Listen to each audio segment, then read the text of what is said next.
সবাইকে ধানের শীষের পক্ষ থেকে, ইকবাল হাসান মাহমুদ টুকুর সাহেবের পক্ষ থেকে, বিএনপির চেয়ারম্যান জনাব তারেক রহমানের পক্ষ থেকে আপনাদেরকে জানাই আমি আমার পরিবারের পক্ষ থেকে অশেষ কৃতজ্ঞতা এবং ধন্যবাদ।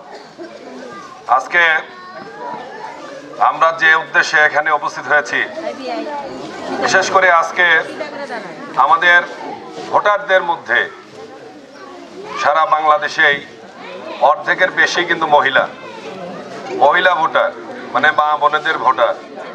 মা বোনদের আজকে আমরা বলতে চাই, আপনাদের নিয়ে আজকে আমরা এই ধানমন্ডিতে, আমরা যারা অত্র ধানমন্ডি এলাকার বাসিন্দা বসবাস করি, আজকে আপনারা জানেন যে এই ধানমন্ডি বিএনপি ধানের শীষের ঘাঁটি, তাই না?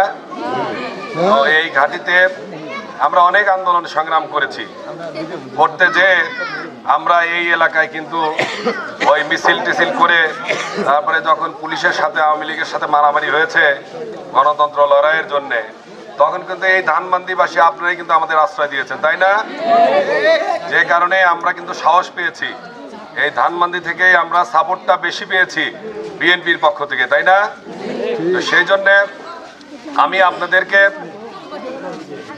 কৃতজ্ঞতা জানাচ্ছি আমার অন্তরের অন্তঃস্থল থেকে, যে আপনারা সবসময় এই ধানমন্ডিতে আপনারা ধানের শীষকে হাতে নিয়ে ভোট দিয়ে সবসময় এই সমস্ত সেন্টারে, Dhanmondi school, Saraswati school, Islamia college সবসময় ফার্স্ট করেন ধানের শীষকে।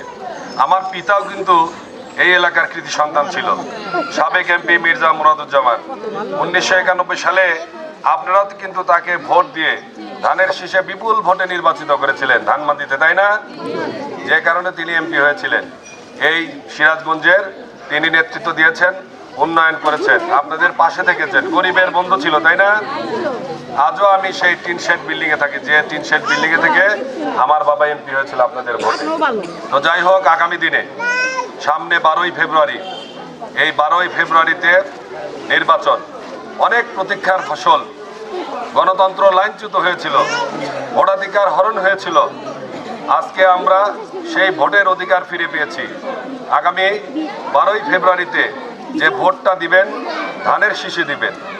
আর কেন দিবেন সেটি হলো যে আমাদের বিএনপির চেয়ারম্যান জনাব তারেক রহমান বলেছেন যে মায়েদের জন্য একটি করে ফ্যামিলি কার্ড, কৃষকদের জন্য একটি করে কৃষি কার্ড, আর আপনাদের পরিবারের স্বাস্থ্যের জন্য একটি করে স্বাস্থ্য কার্ড দিবে। তারপরে অন্যান্য যে সুযোগ সুবিধা রয়েছে, উন্নয়নমূলক কর্মকাণ্ড রয়েছে, সব কিছু কিন্তু করবেন। তাহলে একটা ফ্যামিলি যদি স্বাবলম্বী হয়, কৃষক যদি কৃষি কার্ড, আর পরিবারের যদি মা যদি মানে ফ্যামিলি কার্ড পায়, আর পরিবারের সদস্যরা যদি স্বাস্থ্য কার্ড পায়, তাহলে কি আসলে আপনারা স্বাবলম্বী হবেন না? আপনাদের স্বাবলম্বী হলে আপনাদের সন্তানেরা স্কুল কলেজে লেখাপড়া করবে, মানুষের মতো মানুষ হবে, আপনাদের অভাব থাকবে না ইনশাল্লাহ। ধীরে ধীরে আমাদের বিএনপির চেয়ারম্যান যদি তারেক রহমান, আপনারা এই যে কান্ডারি আমাদের ইকবাল হাসান মাহমুদ টুকু সিরাজগঞ্জ সদর আসনের, কামারখন্দ আসনের, যাকে ধানের শীষ তুলে দিয়েছে তারেক রহমান, তাকে যদি ভোটে জয়যুক্ত করে যদি আপনারা যদি সংসদে পাঠাতে পারেন, তাহলে এমপি হবে, মন্ত্রী হবে, আর আমাদের তারেক রহমান কি হবে? প্রধানমন্ত্রী হবে। তাহলে সেই প্রধানমন্ত্রী হয়ে তিনি আপনাদের যে কথা, কর্ম পরিকল্পনা, তিনি যে 31 দফা রাষ্ট্র মেরামতের কথা বলেছেন, তাহলে কিন্তু তিনি রাষ্ট্রের নেতৃত্ব দিবেন এবং আপনাদেরকে এই সমস্ত জিনিস যে কর্ম পরিকল্পনা রয়েছে তিনি বাস্তবায়ন করতে পারবেন। তাছাড়া কি পারবে? ভোট যদি না দেন পারবে? তাহলে কি করতে হবে? 12 তারিখে ধানের শীষে ভোট দিতে হবে।